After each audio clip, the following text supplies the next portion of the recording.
These trainings could be This one is finishing. lead auditors training, implementer training, internal auditor training, and awareness training.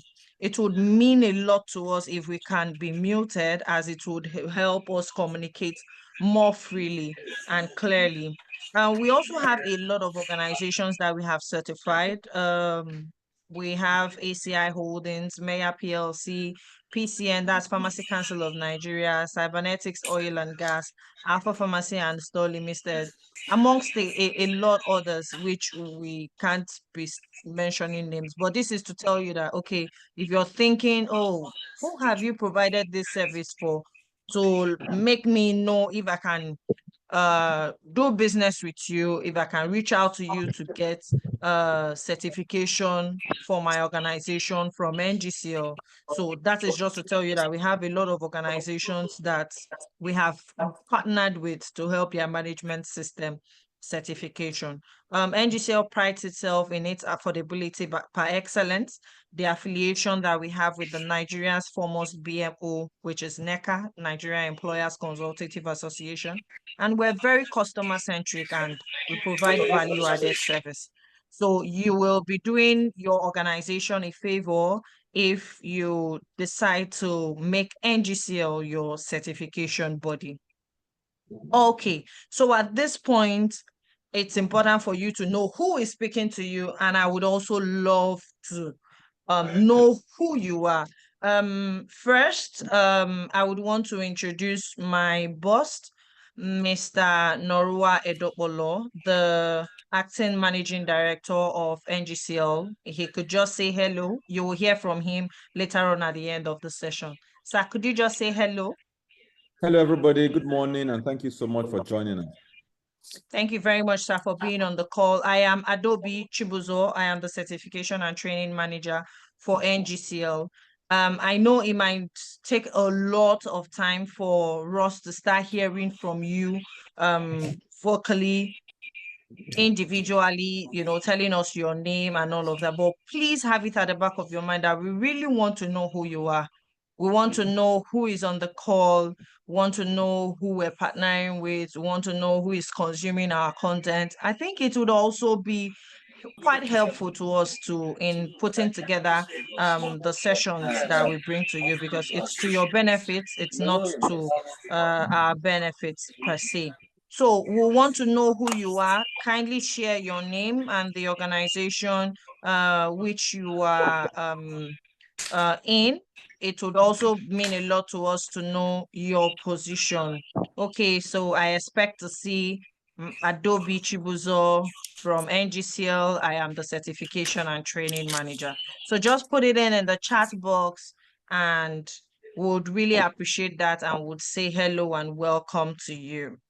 So while that is going on, we'll go on so that we're doing both simultaneously and it doesn't take a lot of time, but please chat in the chat box. Please, we have some rules just to help the class to flow seamlessly. Please mute your microphones. Keep your microphone muted unless you're speaking to minimize the background noise. Both of us would agree that there's no way there will be noise at my end and then the speaker is speaking and everybody is hearing. So please, let's mute our mics. Use polite and respectful language when speaking or typing in the chat box. I'm sure that we are all professionals and will adapt to this easily. Engage actively in the session. Raise your hand or use the chat feature to ask questions or contribute. And that also brings me to say that even in the course of the class, there is a designated time for question and answer. But I also understand that there's a possibility that, a question could come to mind while the class is just, starting off or in the middle of the session. Feel free to put it in the chat box. And at the end of the session, when it's time for the Q&A, we'll read it out and have it answered. Your feedback means a lot to us. Provide us with feedbacks. You could do it in the chat box. You could reach out to us personally. I believe by virtue of our correspondence with you, you already have NGCL email addresses. So at this point, I would want to introduce our keynote speaker for today. But before then, let me check who is in the chat box. Hi, Abidemi from Maya. We appreciate you being here. Esther from Nestle, thank you very, very much for joining. We have another person from HR and admin, Maya too. Abo Abba, you're welcome. Okay. Hi, Mrs. Dominga, you're welcome. We're happy to have you in here. Dr. Abulai, welcome, welcome. Hi, Bukola, you're welcome. We're happy to have you. Oh, Mrs. Adekoje, you're welcome. We're really happy to have you on the call. Okay, so at this point, I would want to introduce our speaker for today, Mr. John Adekoje.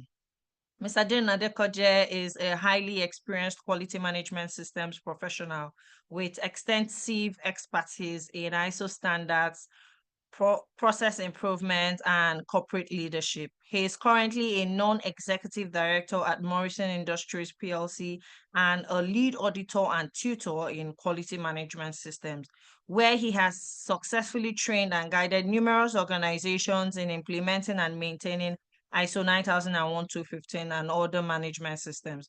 With a strong background in quality assurance, auditing, and strategic alignment, Mr. Adekoje has helped businesses drive continuous improvement, enhance compliance, and achieve operational excellence. His practical approach to integrating ISO standards with organizational strategy has made him a sought-after expert in the industry. So I would want to especially welcome the man that made me understand that you can apply quality management system even in the kitchen. Thank you very, very much. I would want to hand over to him at this point to take us on the topic of the day. Thank you. Mr. Adekoje, you could share your screen at this point.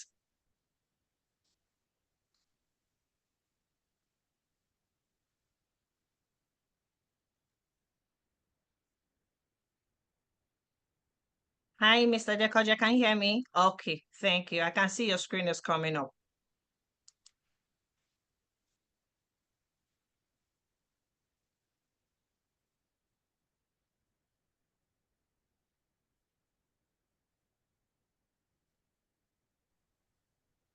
Okay, can you hear me? Yes, sir, we can. Okay. All right. Thank you very much, Adawi, for that introduction.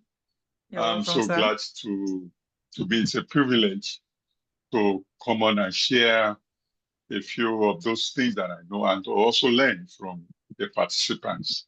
I appreciate this opportunity, and without wasting much time, I would just want to move on. Right. The topic for today is leadership and strategic alignment with ISO standard. And we'll be talking about the role of leadership.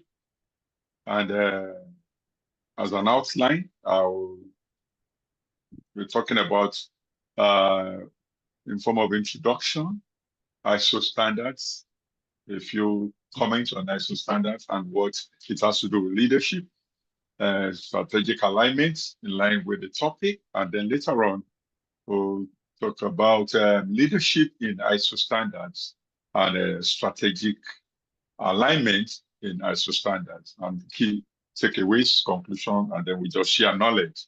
And that is the way we'll go within the permitted time frame that we have for this discussion. Hello? Now, let me start the introduction. Yeah, introduction. Yes. Okay. It has not come in. Okay. Can you hear me?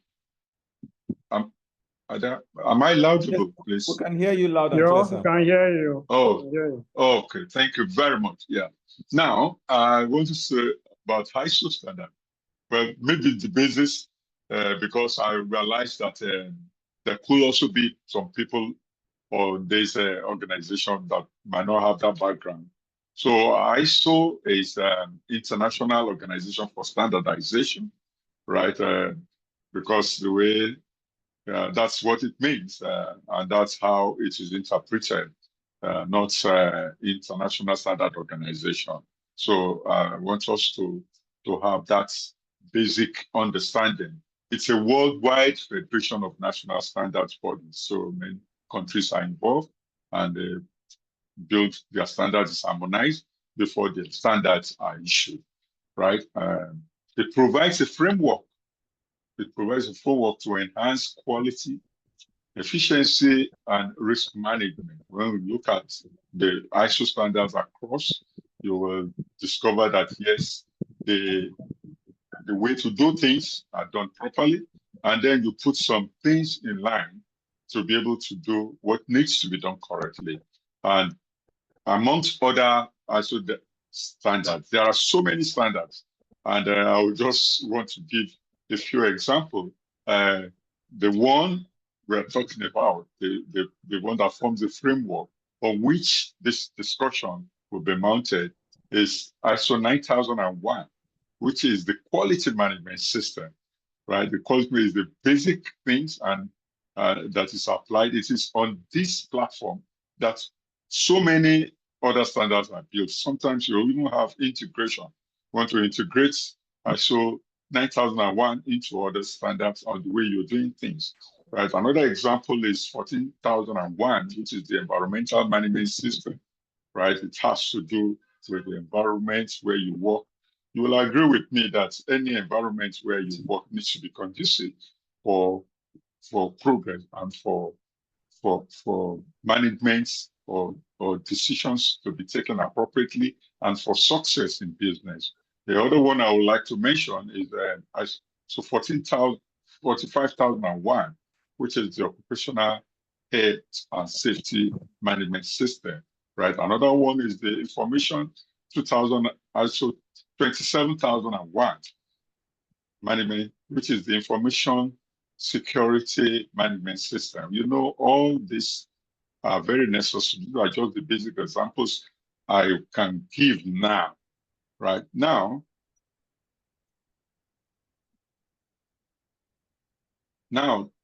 going to leadership, part of the introduction, leadership is the ability to influence and guide others towards a common goal. You'll discover that, yes, you have leadership can be applied anywhere, even in the house, even within the family, even in business session, even on the road, wherever you find yourself.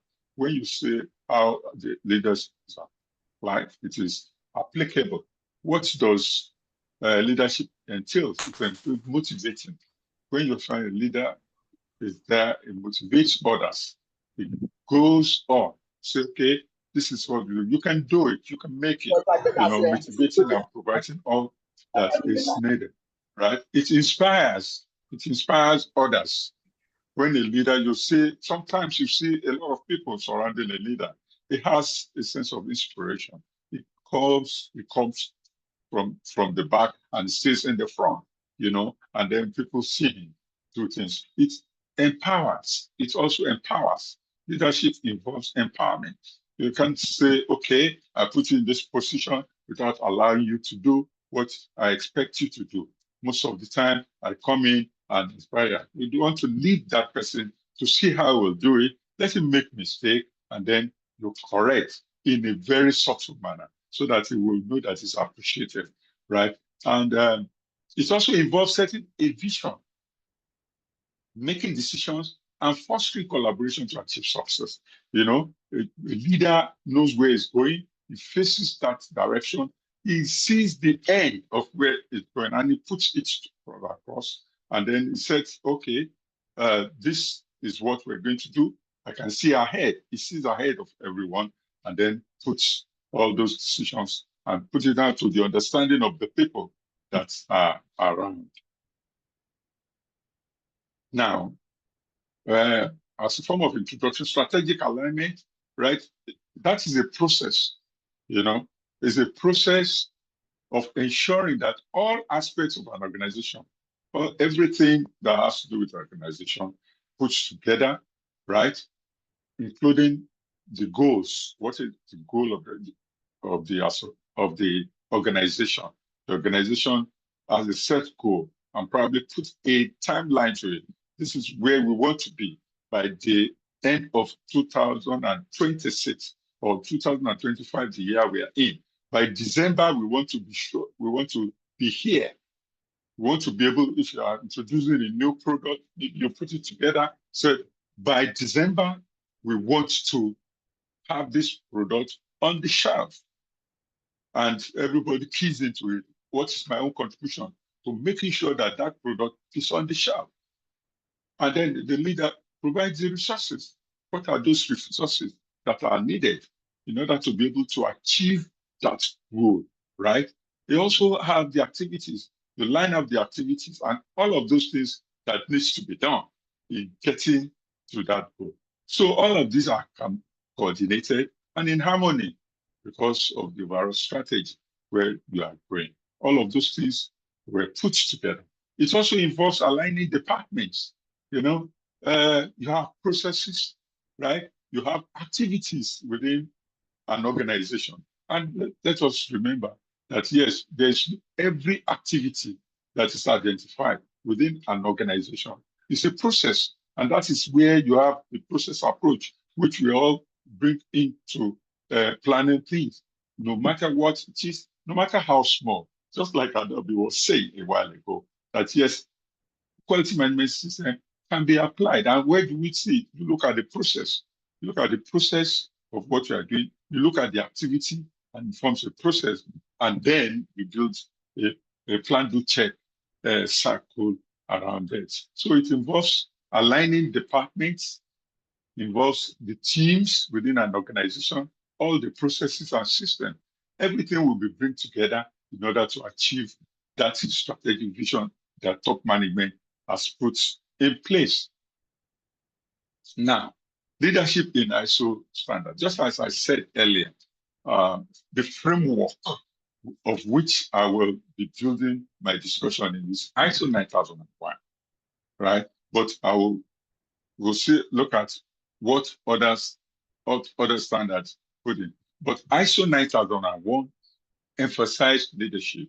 Now, if you look at that, if we get to clause 5 in it, we discover that there's a template that says, okay, in the application of plans to check and act, you have leadership at the center.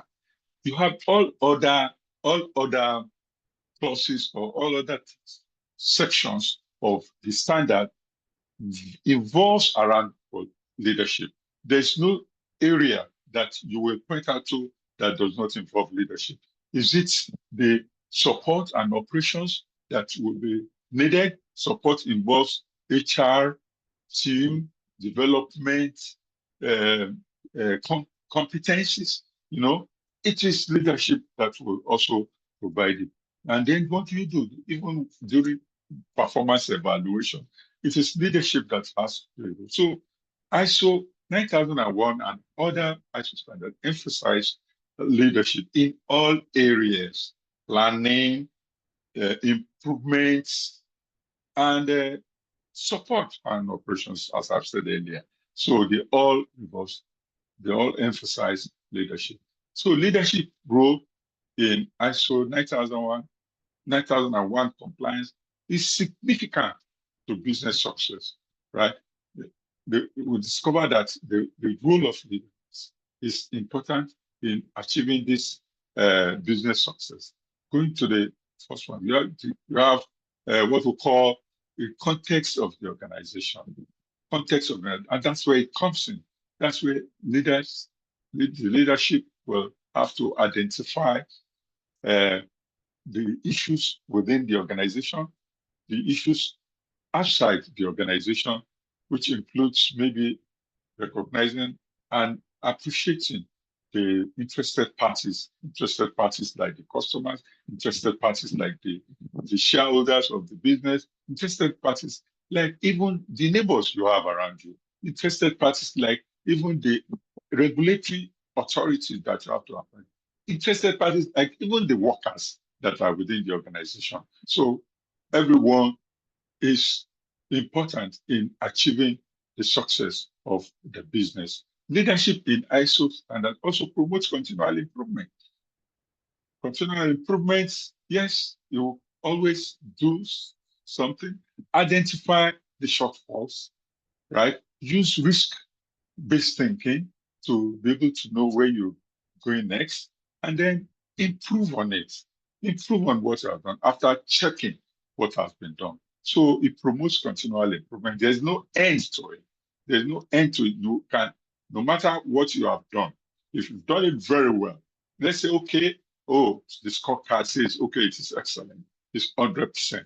You discover that, yes, you can still improve on that 100% that has been scored. Even if you do a proper analysis, identify areas where it can be improved upon. Even while we're auditing, you'll agree with me that when we audit, and you say audit is a sample, that is what we emphasize, that audit is a sample. When you say it's a sample, yes, one that is interested in the standards or in quality management system knows that, okay, fine, well, when the auditor takes samples and those samples are in line with the standard, they meet the requirement, your understanding of what you are doing, as the auditor is asking questions, you know some areas, oh, this area I've not done enough. These areas, I just pray that the auditor does not say. So when you go back, that's where continual improvement is coming. Even though the auditor has not identified that shortfall, right? Because of the interest, because of the understanding, you go and implement it and make sure those things are done correctly. So leadership in ISO standards also promotes continual improvement. Now, let me share this small table with you. It's an overview of leadership roles and strategic alignment to ISO standard and PITs. Three other examples. Look at the first one, ISO standard leadership role and then continual improvement. Now, and continual improvement. The first one, ISO 9001, which I was talking about, which is the quality management system. What is the leadership role in it? You have customer focus, process-based approach, right? Like I said earlier, every activity is a process, and you do the plan, do check, act. So those are areas where leadership comes in. Look at this customer focus because it communicates with the customer, it gets the customer feedback, and make sure that all of those things are right. And then what is the strategic alignment focus on that? The performance, do the measurement, right? After you evaluate it, and then look at risk-based thinking, right? What are the risks that are involved before you take the next step, and then put everything right? That is the alignment. We align the performance, the results we get, and measure it, and then the results we get, evaluate it based on data, and then move on to correct whatever has been done correctly, and then what has been done correctly to improve on it. The next standard I will want to just mention is ISO 14001. That is the environmental management system. What does the leadership role? The leadership role is environmental responsibility, right? The organization, the management or leaders in an organization should ensure that environmental responsibility are on display. Examples are, yes, how do you manage the waste? How do you manage waste in the environment? You have the influence system in place. You have environmental audit taking place. I would consider the water that the employees are drinking, the water they are using to make the product, or even in the neighborhood, right?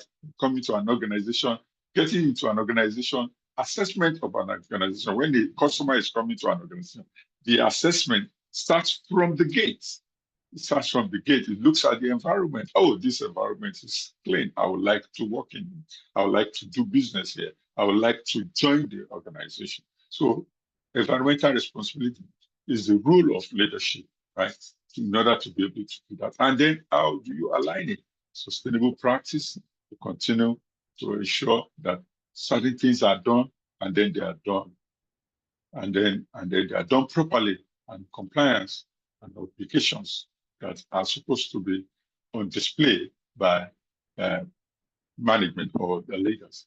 The other one I want to talk about is the ISO 45001, which is the Occupational Health and Safety Management System.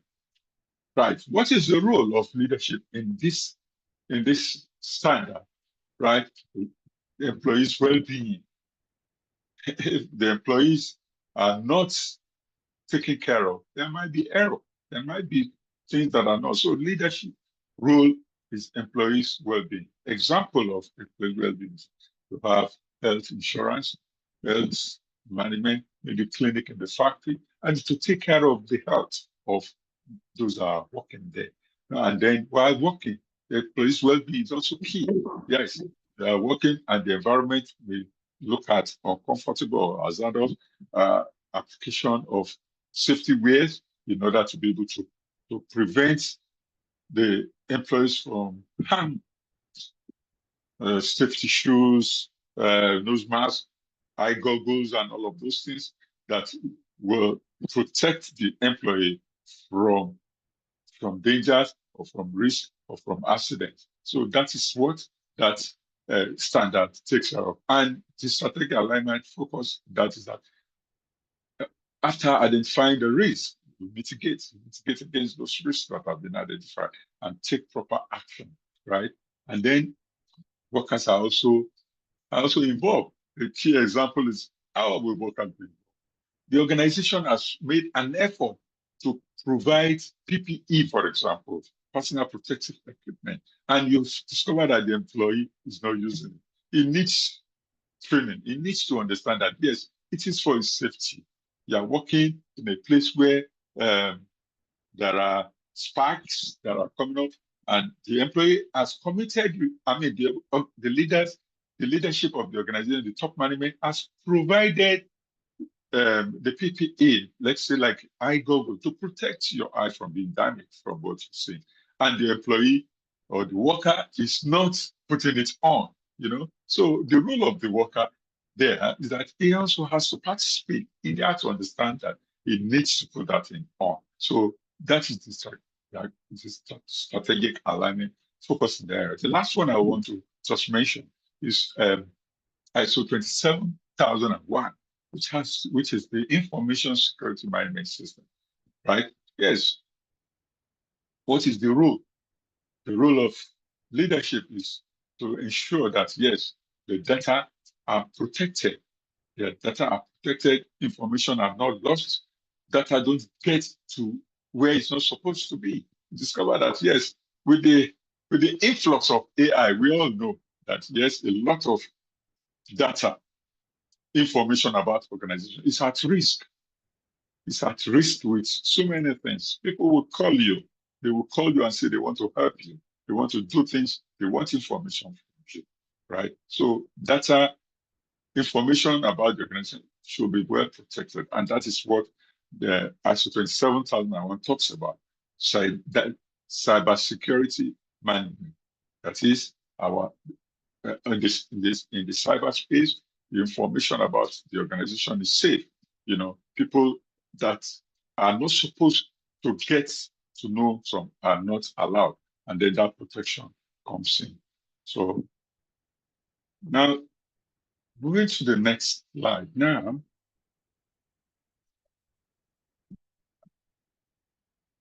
Right, now, let me now come to ISO 9001, which I said earlier is the basis, is the framework on which even other standards are built on. And then you can have an integration of other standards with ISO 9000. The leadership role, it sets a clear mission. It sets a clear vision and the direction. How does the leadership do this? We discover that, yes, quality policy are put in place, and it's a requirement. It's a requirement. So the leaders the top management will put head together, or whoever is leading the team will put, okay, this is the policy. This is the policy. We, as a company, this is what we have. This is the role. This is who we are.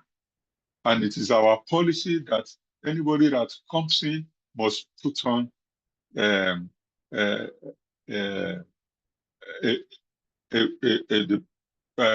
personal protective equipment that are provided. And then it's stated what the organization is looking to. And that policy should be communicated adequately. It has, after being established, it should be communicated, and then it should be available. It should be available, and it should also be in place, right, for others to see. And it must be endorsed by top management, because they are putting the policy in place, and that policy has to be where somebody that is coming into the organization see that this is the policy, and then how do we show that it's communicated, it's on display, it's endorsed, right? And all of those things are seen because it has been established. And then another role there that goes with the quality policy is the quality objective. What is the objective? What are we set to achieve, right? And it's built within the policy. The policy states what our objectives are, and then we set it and we ensure that those objectives are stated in such a way that they are smart, what we call smart. They are specific, right? The quality objectives are specific. They are measurable. They can be measured, right? They can be measured, and they are achievable. And that is the role of leadership. You have to make sure that the objectives that are being set are achievable and they are realistic. And then you put a timeline behind it. It is time bound. It is by so and so date, by September, this is what should be achieved. And then you keep looking at the timeline, looking at the date, keep looking at the time. As it approaches, you measure, you do evaluation, and see, what have I done? Am I close to this sort of, am I close to the end of it? As the timeline is coming, you look at it and see whether we are moving close to it.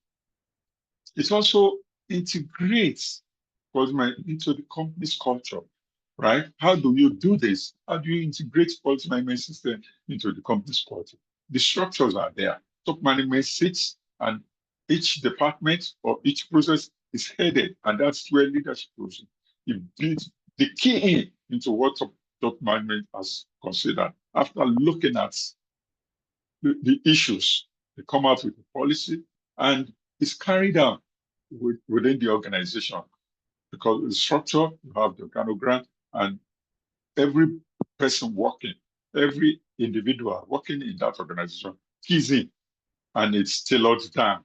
So communications are done. How do you communicate? Communicates down. Maybe departmental meetings are held to say, okay, as a team, what do we do? We key in. This is what we want to achieve. This is where we are going. Everybody keys in, and everybody becomes a team player, right? And leadership too will have to allocate resources. Yes, they have to allocate resources, because if actions are taken, if for action to be taken, be built in. What are the resources that are needed, right? In order to empower the employees. You need tools. Yes, for example, you have in the sales team, right? What do they need? Resources. They need to get to the customer, right? What do they need to, how do they need to get there? Do they have a vehicle that will take them? Do they have the transportation that will be able to get them there at the right time when the customer is waiting? Or you have to deliver deliver goods to the customer, right? The employees are accorded those things that are done, and they are empowered in doing it. So the supports that are necessary, including training, because when when shortfalls or when are identified, inadequacies are identified, the employee might have the zeal to do it.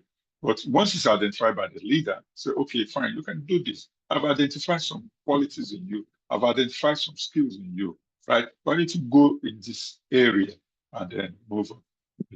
So that is also very key. So awareness is the role of leaders, and support the role of service.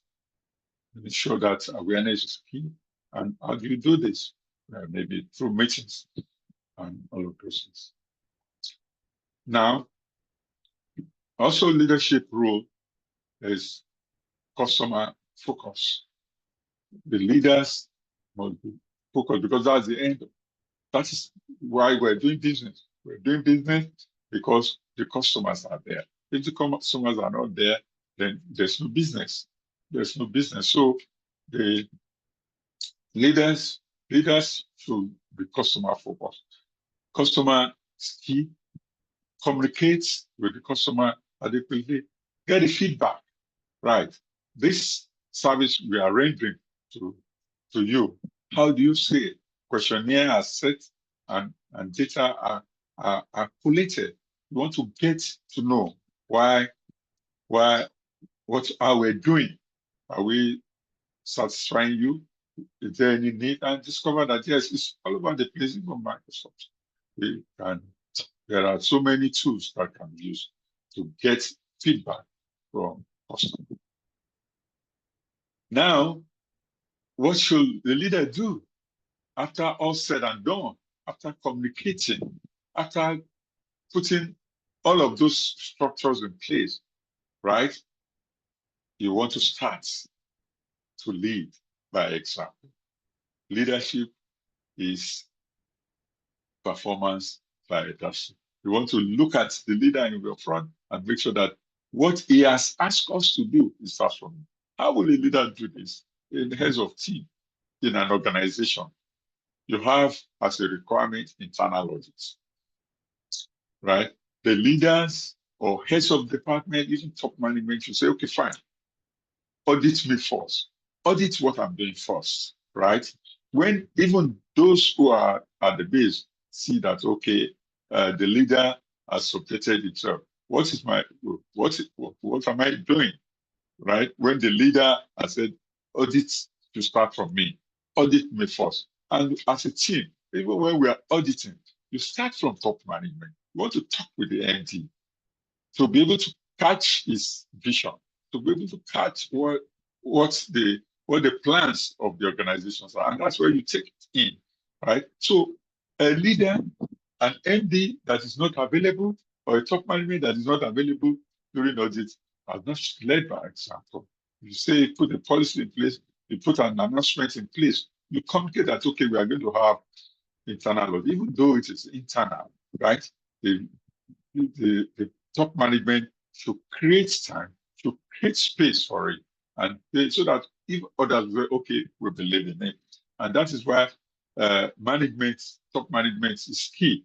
In the previous standard, in the old standard, I think the 9001, 2008, we saw that probably it was 5 there, that there was so much emphasis that yes, an organization must have a management rep, and the management rep should be from the top. You cannot give it out to a consultant as it used to be in those days. So top management should be involved. It starts from there. And that is why I think that particular clause was removed from the standard, so that the management rep starts from top management, and that is where it comes in. It cannot be outsourced.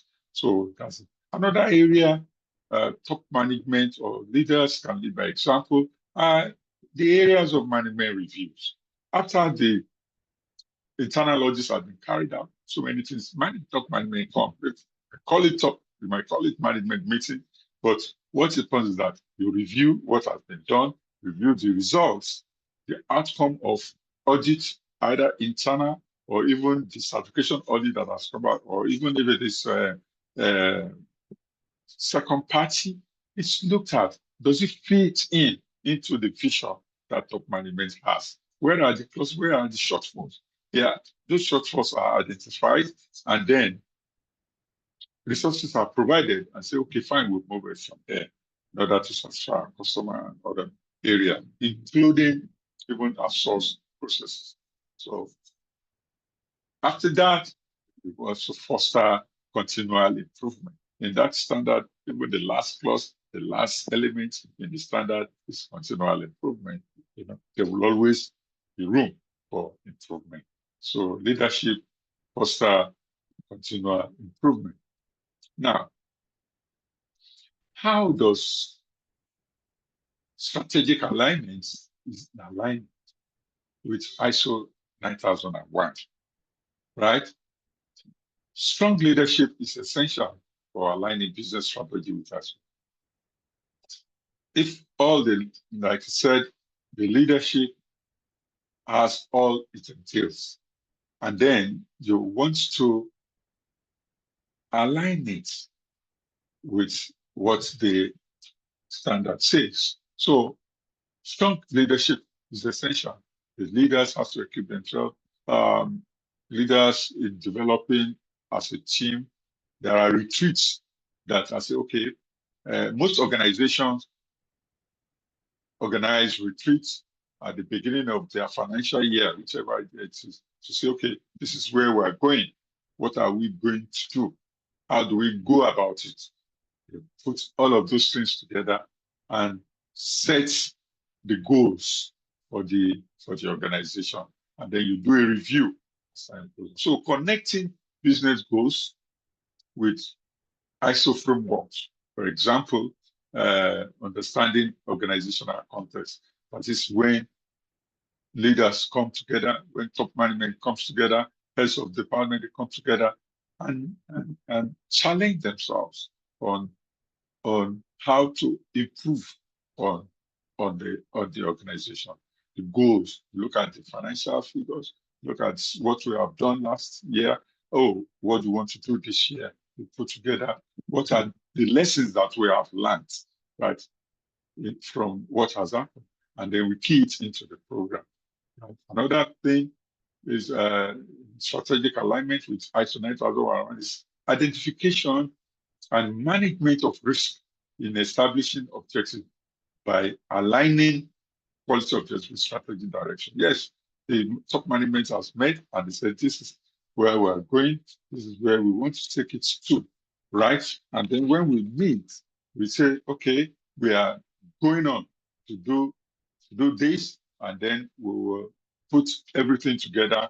We will have identified the risk. How do we mitigate against those risks or those dangers? So when those risks have been identified, they are used in setting new objectives, and you align it with the direction where you want to go. So it is top management that directs, that says this is the way to go, and then in order to be able to achieve success. Using risk-based thinking is also a proactive decision making. It's a proactive because the risk will have been identified, and then you use that risk to be able to plan ahead. Oh, these are likely to be the risks to be involved. These are likely to be what we are going to encounter, and you want to mitigate against it so that the project that the organization is putting in place will be continual and it's not distorted in any way. Right. What other areas can we align with ISO 9001? Strategic alignment with ISO 9001. Conversant and compliance with applicable statutory and regulatory requirements. Those are areas that can drop out. You have to comply with regulatory requirements as it affects the organization.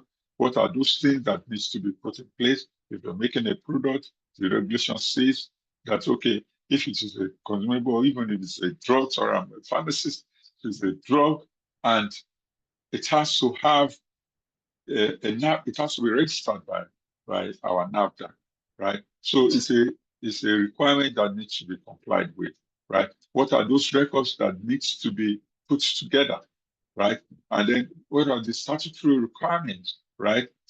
Putting tax together and ensuring that, okay, the VAT, the tax requirements are done on time, because those are areas where the agencies that are involved with this can come and distort the operations of the organization. So top management has to look ahead at that and ensure that those ones don't come as a stumbling block to the progress. I said earlier about customer communication. That is also key. It's hidden in clause 8.2 that it is a requirement that must be complied with, right?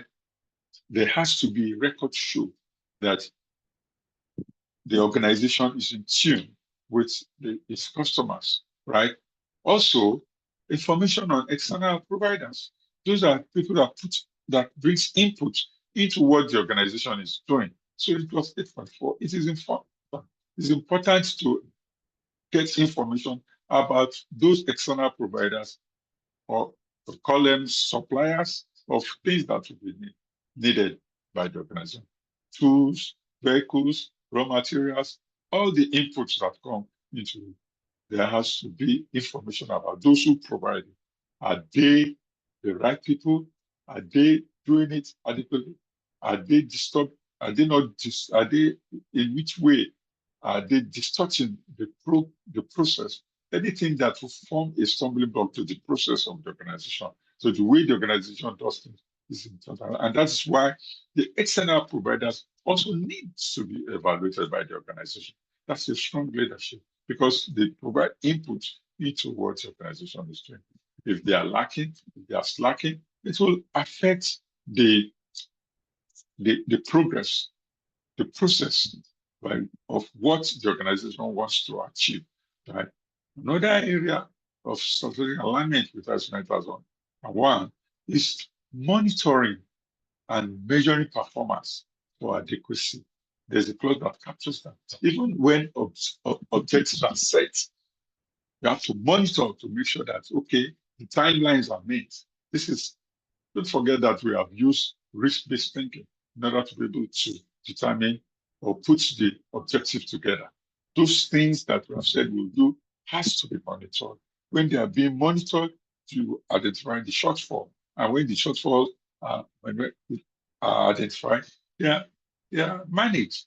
So when we set objectives, when we say this is where we're going, we have to monitor and measure the performance because it is adequate. When the results are there, and then improvements can come. So when those things are done, evaluate and analyze the results, because improvement is needed. When those results, when we monitor and we measure, we have to evaluate it. And when we evaluate, you analyze the results that have been obtained and see whether improvements are made. Now, implementing leadership and strategic alignment. What are the practical steps to be taken by leaders? What are the practical steps to be taken by heads of department? What are the practical steps to be taken by team leaders, right? You have the MD there. The MD cannot come down to do that. He has set a strategy, set a policy in place. Things that needed to be done have been put in place, resources have been provided. So what are those practical steps on a daily basis that leaders, whether head of department, whether head of a team, whether MD or whoever is leading the team, even at home or anywhere in the process leaders, number one, they have to define and communicate a clear vision. Those who are following should understand and know that, yes, this is where we're going. It has to be explained either in writing, in documents, with data, with pictorial, whatever is needed to be done, has to define where we're going and then communicate it. Let it be very clear. So we are communicating. Number two, set measurable quality objectives, right? And that will align with the business goals. The business goals have been set, right? This is the number we want at the end of the year. And based on that, we set an objective in that line, and then it should be measurable. As I said earlier, SMART objective is very important for objectives while being set. To be SMART, it should be specific, achievable, will be measurable, which is what we're saying in number 2 here, achievable and time bound, right? Number 3, foster a culture of accountability and continual improvement. We have a culture, we have everybody knows that, okay, I'm accountable for whatever is put to me. And take responsibility for this action that I've been taking. I take responsibility for the steps that are supposed to be taken that are not taken or not taken adequately. They learn from it and then move on, right? And do it continually. And so there should be a culture within an organization of accountability. This is when people are not accountable for what they're doing. That is where you have impunity or people doing whatever they like. So that culture, and it should come from top management. Number 4, engage employees and encourage participation on business concern issues. Any issues that are there, those that are supposed to take action are called in. You engage them and you encourage them. Provide tools that will be needed in order to be able to achieve this thing and learn from what has happened. So leaders should be able to engage followers and encourage them to participate on any business concern issues that has come up. Number 5, monitor performance and adapt strategies using data-driven decisions, right? Decisions, we monitor the performance. How do we set the strategies? These are feedbacks that we have gotten. What are the data behind it? What are the information behind it? You analyze data, and data helps in decision making. And that is what we use to take decision in order to move on. And then number 6 is acknowledge corrective action. Acknowledge corrective actions and for continual improvement. You know, when corrective actions are noted, which we have in clause 10 of the quality management system, ISO 9001, right? You acknowledge the corrective actions that are put in place. And then continual improvements, which is the last clause, is what happens. Once we have corrective actions that are taken, you do an immediate correction, and then actions are taken so that you don't have a repetition of that fault again. And then that is what we call continual improvement. Now, what do we take away from what we've been talking about, right? Leadership drives success in ISO implementation. Success comes when results are there, when objectives are achieved, and organization is doing very well. In business, results are very positive and they are encouraging. People want to know who are the leaders behind this, who are the leaders behind it, who are the brains behind the success of those things. And so leadership is the foundation of effective ISO implementation. When the leader is faulty, when there's a fault within the leadership, when there's a problem within the leadership, right, then the implementation of ISO standards may become a challenge, become a challenge. So leadership is the foundation of effective ISO implementation. And then strategic alignment also ensures ISO standards support business growth. When leaders come together, top management comes together, and they align the strategies in place, right? So if you support the goals at the end of the day, the bottom line is positive and everybody will go happy. Both all the interested parties will be very happy to belong to that. And then lastly, continual improvement is essential for long-term success. You have to continue to improve. You have to continue to, how do you improve? You look at what the result that has been obtained, look at what has been done, and then improve on it. even if they were done very well, you can still improve on things that are done very well. Thank you very much. That is the brief of my presentation. So we'll ask questions if there are any questions.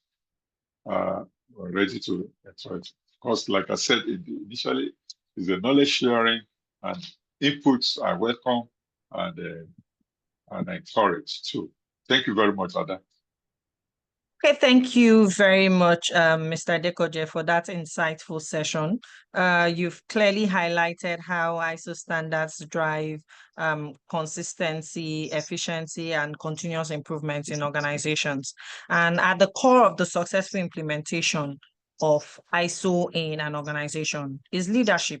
Leadership isn't just about setting policies, it's about embodying the principles of these standards and ensuring they are strategically aligned with your organization's vision.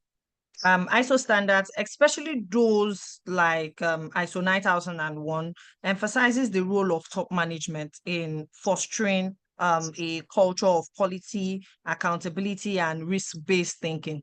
And that brings me to a testimony shared by one of our colleagues about how a managing director of an organization volunteered to be trained as an internal auditor, just as his way of encouraging the organization.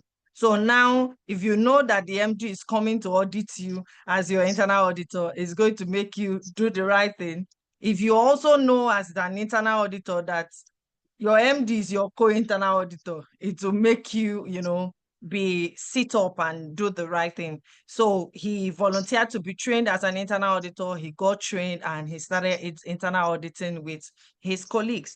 However, it's important for us to remember that alignment doesn't happen by chance. It requires clear objectives, effective communication, and a commitment to integrating these standards into everyday operations.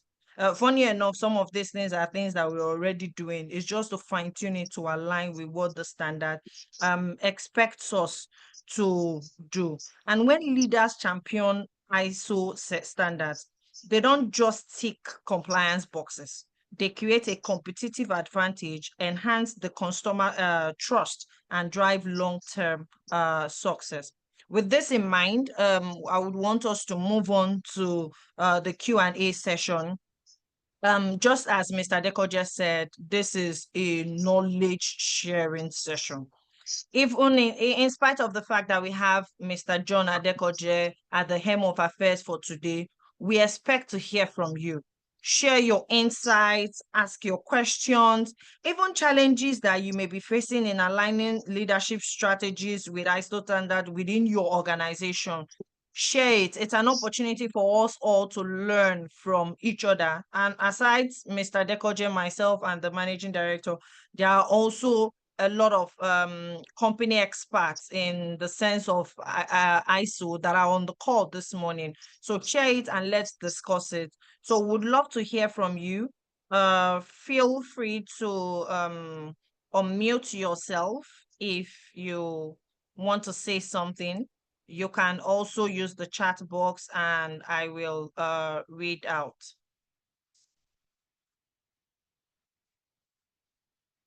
We're hoping to hear from you.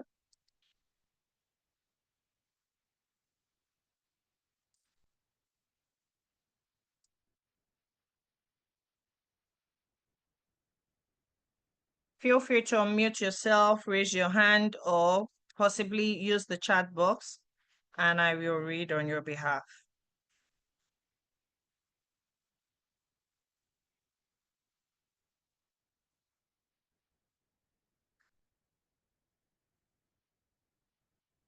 Okay, so while we're waiting for our inputs and questions, I would like to give a little time to Mr. Edokolo to speak to us. Okay, so we have something in the chat box from Okay, so it's very beautiful if we get to rename our names, to our full names. It helps us to, refer to you properly. I'm seeing Island QCO, and I'm 100% sure that's not your name.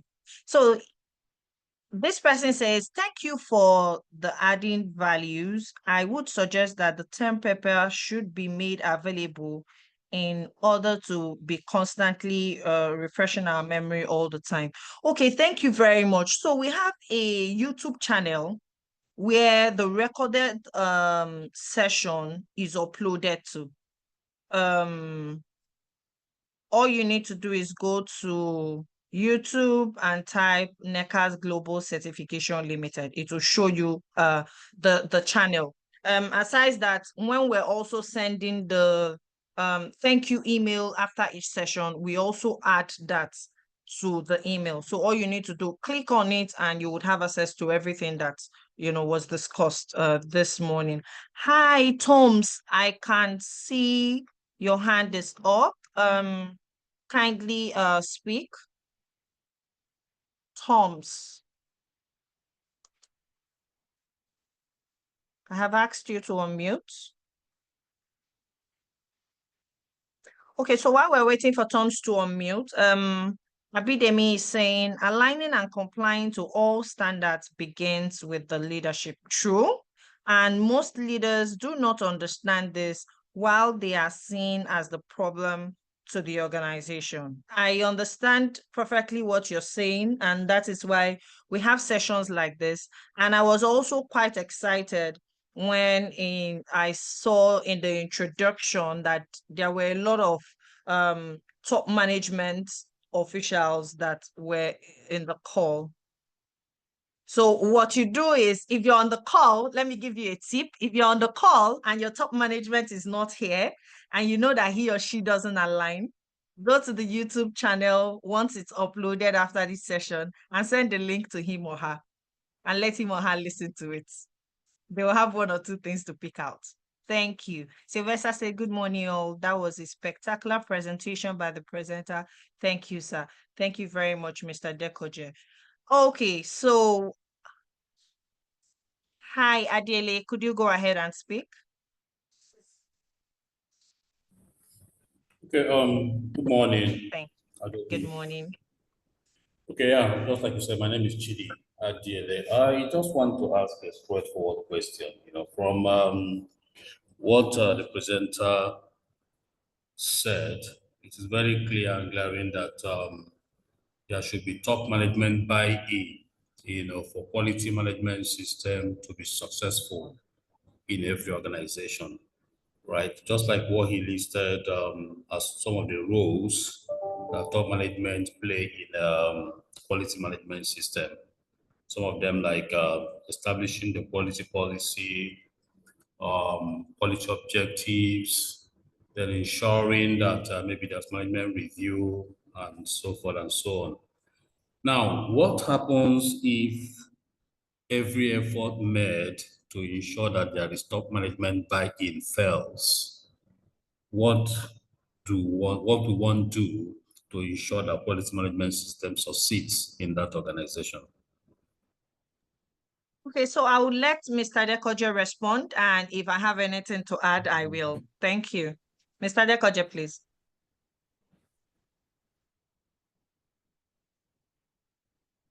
You're muted, sir.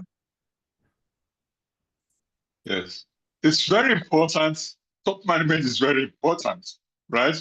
When the top management is not involved, right, you discover that the organization has not started.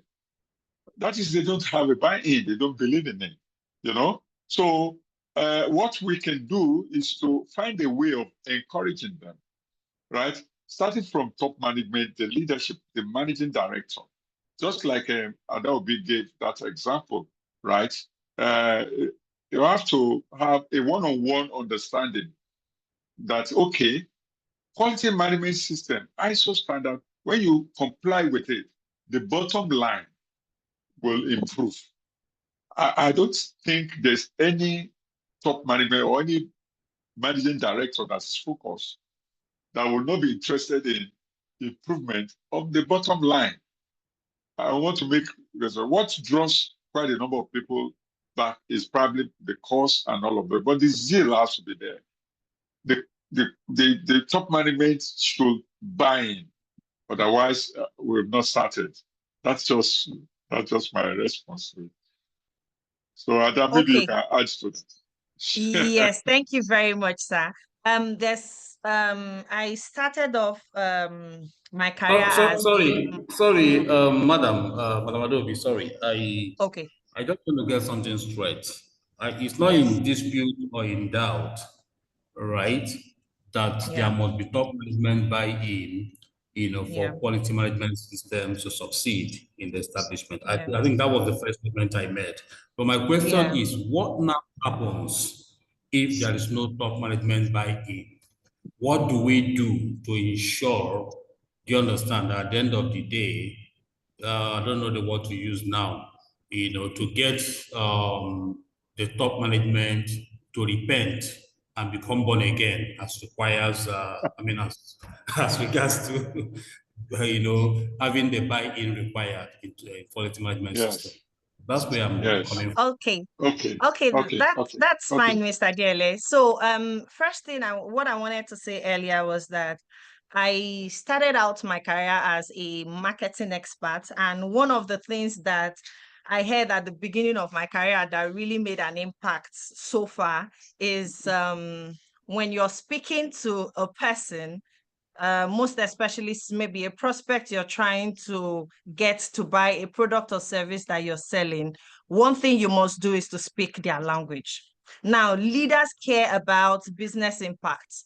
So instead of focusing solely on compliance, highlighting how ISO does this or that, let's try to stick to ISO standards, being able to drive cost saving, operational efficiency, risk reduction, customer satisfaction, because those are one of the things that a leader will hear. Oh, okay, this is going to reduce our cost. How? And then they are seeing it in black and white that, oh, you are able to do that. There's also a possibility that you as a staff possibly do not have a good knowledge of how to do this. Why not put them up to a meeting where an expert that understands how this works and how this is going to transcend to risk management, cost saving, and operational efficiency, to be the one talking to them on your behalf? That is, if they will sit in the meeting, it would be an advantage. Another thing is being able to show a return of investment, is directly or indirectly, speaking to what I still said before, demonstrate success stories or case studies from competitors. If possible, okay, we sell Gario and Choma's cooperative that now sell Gary, just because they did ISO 9001, see the impact. If you're able to get the facts that you can be able to use and convince them. Start small, and even if the leadership is hesitant, you can begin with small visible improvements that align with ISO standard. You might also want to engage, key influencers. So sometimes direct persuasion doesn't really work, and you might want to identify respected managers or department heads, or even one or two people that you can talk to within your board that might help to push things. Also look at the legal and the regulatory impact and the customer-driven requirements. A lot of times bosses want to hear that our customer wants this or our customer wants that. So it might help in driving it. And whenever you're speaking so much technicalities, some people see ISO as being too technical. Whenever you're speaking a lot of technical grammar, for a top management that doesn't really have a good understanding of ISO, I don't know, it's like you're blowing breeze. It's just going to be coming and be going. But if you try as much as you can to speak it to them in a very plain language, it makes it easier. So a lot of people I know, what they do is that when they see that internally they are not making an impact, they bring in an expert. It could be a virtual meeting to talk about how quality management system specifically, or any other management system, can help improve their system. And, you know, you see them aligned to it. So, Mr. Chidi, did we answer your question properly? Yes, yeah, that's very correct. Thank you very much. I think I appreciate the response. Thank you very much. Thank you. Hi, Toms. Your hand is still up. Kindly unmute. Thank you, Adobe. Sorry, my network is a bit shaky here. So I was trying to drive a point. I think Mr. DLA partially touched an area that I was trying to raise concern on. So generally, there is this belief that quality management system is bureaucratic by way of essentially from the construction industry. If it's not a direct value-adding element, if you are not bringing in revenue, there's this penchant for management not to give the right attention. Yeah. So they want to look at those elements that are directly adding value to the bottom line. As management system practitioner, I was going to ask that what are those things that we can actually do to make management to see this thing from a different perspective and welcome it? Because most times they tend to pay lip service to these things because they are either trying to get into it because of tendering, just to be competitive. They see it as something that is nice to have, and they are not really willing to put in the work to get the best of the ISO management system. So what can we do? What are those things that we can do to really make difference? Okay, Mr. Jekoje, do you want to speak to us, please? Yeah, let me just say one thing there. Yes, even in the construction industries, just like we all agreed at this forum, that there's no leader, there's no top management that will not be interested in the bottom line improvements, right? So anything that has to do with that will improve the bottom line, right, is where we should lay emphasis on, right? If you have a competitor that is doing better than you want to look at what he's doing. That could be a very good example. Oh, these people have, the structure they have in place is has to do with the compliance with ISO requirements, basically. And then you will improve the bottom line, even when you save costs, right? When you do things and you have to repeat what you have done, right? You spend a lot of money, and money is returned, and that eats into the bottom line. So I think continuous dialogue and explanation with examples will convince the leadership or the managing director or top management to key in into trying a new way of doing things. That's the way I will just answer that. Thank you. Okay, thank you very much, sir. In addition to that, I would also say that it's essential that we find a way to link the ISO principles to our business objectives. It's just how do I say, it's a bit similar to the response given earlier, being able to translate ISO principles into business language. The profitability and, you know, customer retention and all of that. And then being able to also highlight how ISO can solve existing business pain points. Okay, you can start by making compliance a culture and not an obligation. A lot of times I've heard statements like, we are paid to do this job. Let's say I'm a HR person. I'm paid to be the HR person. I'm not paid to do ISO. But if you're able to make it simply or easily make a HR person understand that, oh, having ISO to align with what you do would actually help improve what you do. And then being able to make compliance a culture would actually help. And then use metrics to show tangible benefits. Just as we said, and integrate ISO into daily operations. outline regulations, financial, reputation risk of ignoring ISO standards. And if you're also someone that does business with international entities or international organizations, you also know that it's important, that it's going to help your business on the long run. So that is all I would say on that. Okay, we have another hand up. Bolao. God help me, I pray I pronounced that well. Please, we have your hand up. Could you speak? Thank you. Thank you. So good morning, everyone. So my question, and good morning, Adobe. My question is, if an organization is trying to set up a QMS and they are finding it difficult to manage the control of documents, mainly because they want to go paperless and they want to execute everything electronically. Are there insights? I don't know if you guys can share insight on a better way to go about it. Control of documents. Okay, my Oga will go first before they will sack me tomorrow morning. Mr. Nekojo, please speak to us first. And if I have any icing to put on the cake, I will. Okay. Please, sir. All right.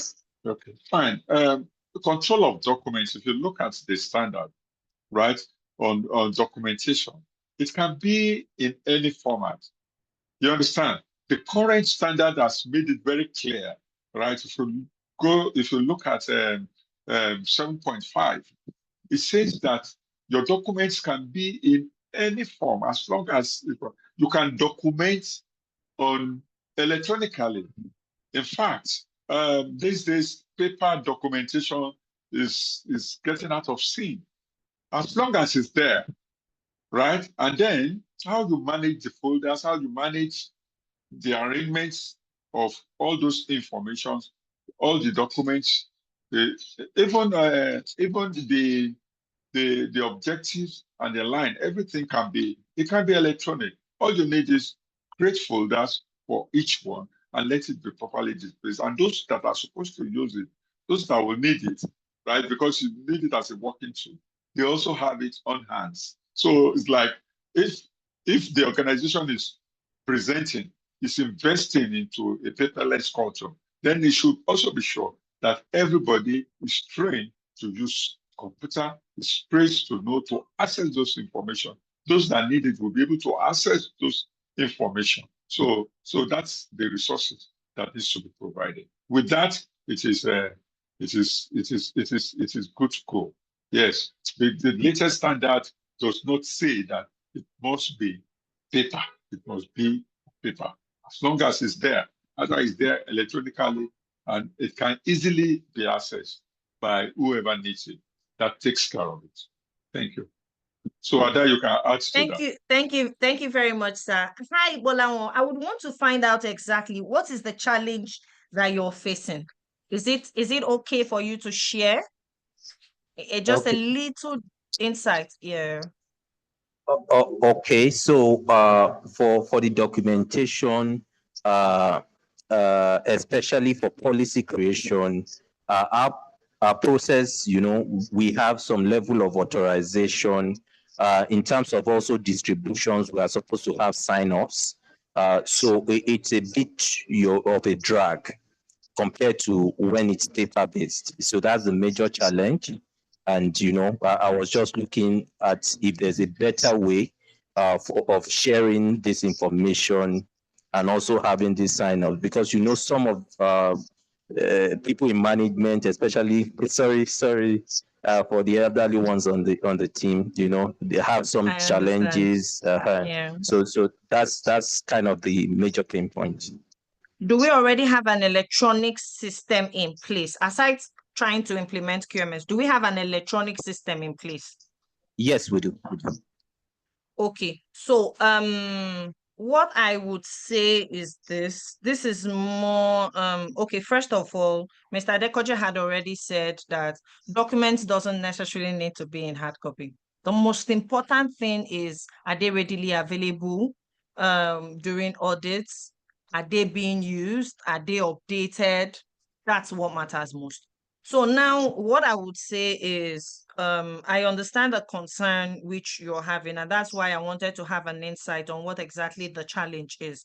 Now, one thing you might want to do is to have a way of putting the people lacking behind, let me use that word, the people lacking behind is how to put them through on how to use this database or this site that you're using. I don't know what exactly you're using. In my organization, we have an intranet called Bitrix 24 that we use. In real time, I can easily upload documents and my MD sees it. I can send in memos, whether he's in Nigeria or not, and he approves. All he needs to do is add his signature and upload it. And all of us had to go through some kind of little hands-on training for us to know how to do this. So it depends on what you're using, the level of knowledge that they have, but it shouldn't be so difficult if everybody is on the same page in terms of knowledge of this interface.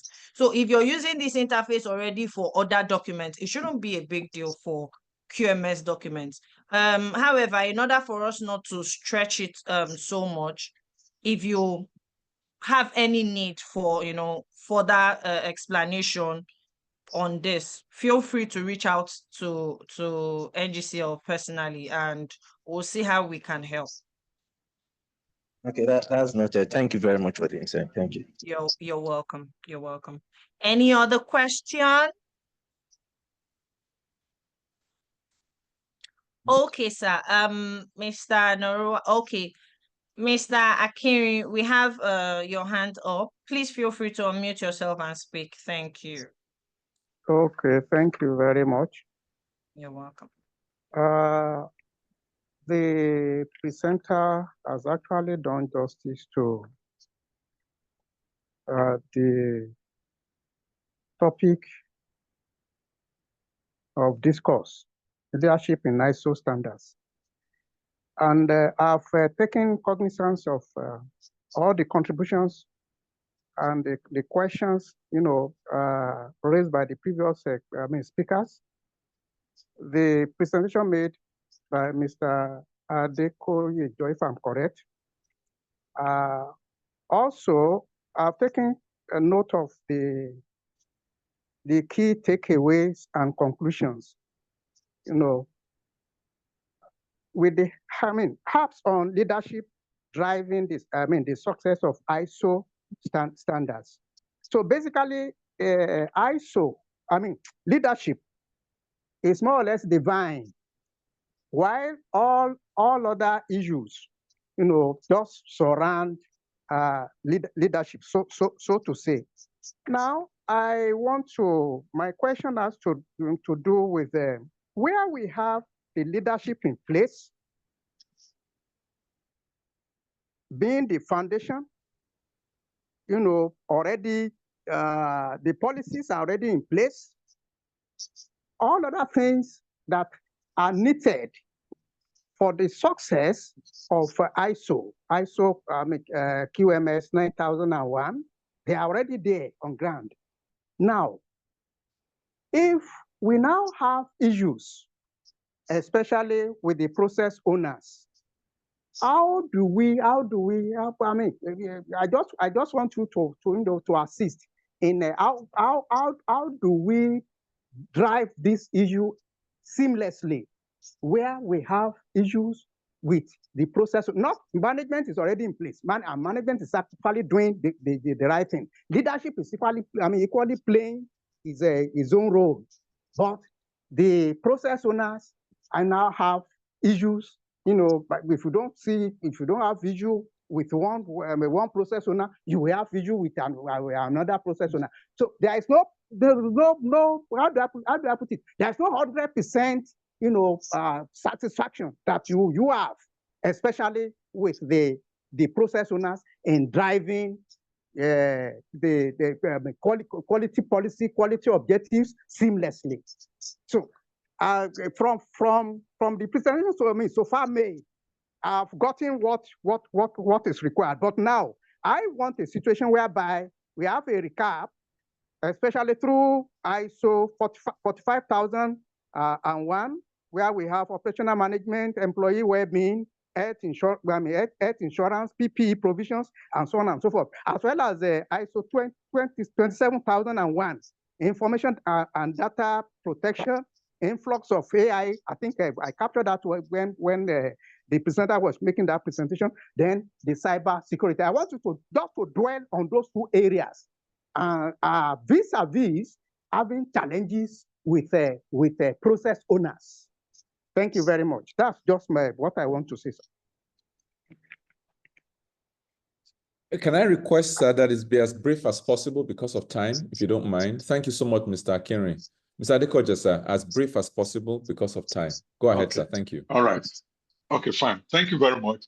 The only thing I can say here is human beings will always be human beings, right? And that is why in identifying process owners, my understanding of process owners are those who are leading the specific teams, specific areas. I think we can do more by communication, right? Training and communication using their understanding. If there are no other areas that are lacking, I think communication, adequate communication and training, proper training will do it after identifying the root cause, right? The root cause. So that's just what I want to say. That will be able to do it. Thank you. Thank you so much, sir.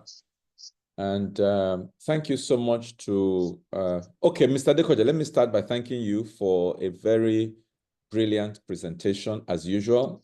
Thank you so much, sir. We deeply appreciate your commitment, not just to NGCL as an organization, but to the whole culture of standardization in Nigeria. And we are really delighted to have you on our team. Thank you so much, sir.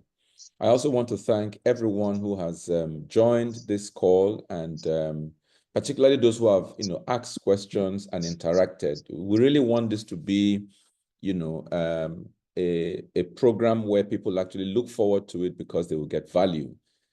We decided to start up this knowledge sharing session because we felt that standardization was a bit of an exclusive thing. In other parts of the world, standardization is commonplace, all right? Check China, check the Asian tigers, check the number of certifications they have. It will give you an idea of why today they are global players. And we, in our own little way, want to contribute to knowledge and to enhance the, adapting or the adoption of standardization across the different sectors of the Nigerian, business community and space. And that's why we do this. And I'm sure that those of you who have been attending, even those who are coming for the first time today, you will agree with me that you've got value, and all of this for free. So that's part of NGCL's contribution, to the development of standardization across Nigeria and beyond. So of course, you can always get in touch with us for your training needs, your any of the standards that we offer. Even if you have a standard that we have not mentioned and you want to get certified on that standard, please let us know. There are ways we can expand our scope to cover whatever standard needs you may have. Thank you so much once again. Until we meet again, by the grace of God, on the last Thursday of April, this is NGCL signing off. Of course, if you need us for any further support, please feel free to get in touch with us, and we'll be, we'll do our best to provide you with information as best as we can. And if you are looking for that certification company to partner with, NGCL is your ideal partner. Just to share something with you, a couple of months or weeks ago now, we got an RFP from a client, a prospective client, and they were asking us, to provide certification service, training service, et cetera, et cetera, et cetera. And so in responding to their RFP, we said to them, we can provide you with certification services, but we cannot provide you with training services because that would be, in breach yes, consultancy, that would be in breach of the requirements of the standard. And the fellow was surprised, you know, that we were saying that. And I said, yes. And I then said to him, just in case another person responds to this ROFP and offers you both consultancy and certification, et cetera, that will be a sign for you that that person is not following the rules of, you know, the standard organization. And I'm just trying to say to you that with NGCL, you can be sure that if we certify you, then truly your standards are at par with the best in the world. As you know, sometimes in our environment, there are people who want to market these products to you at very low cost, simply because they will be doing those things that are not, you know, in line with the requirements of the standard. So if you want a partner that you can trust and a certificate that you can proudly, you know, present anywhere, NGCL is that person that you can work with. So we'll be looking forward to hearing from you. Like Ada has said, you can always get this edition on our YouTube channel, and all the previous ones would also be there. Thank you so much, and God bless you. Have a wonderful rest of the day and rest of the week. Thank you. Bye, everybody.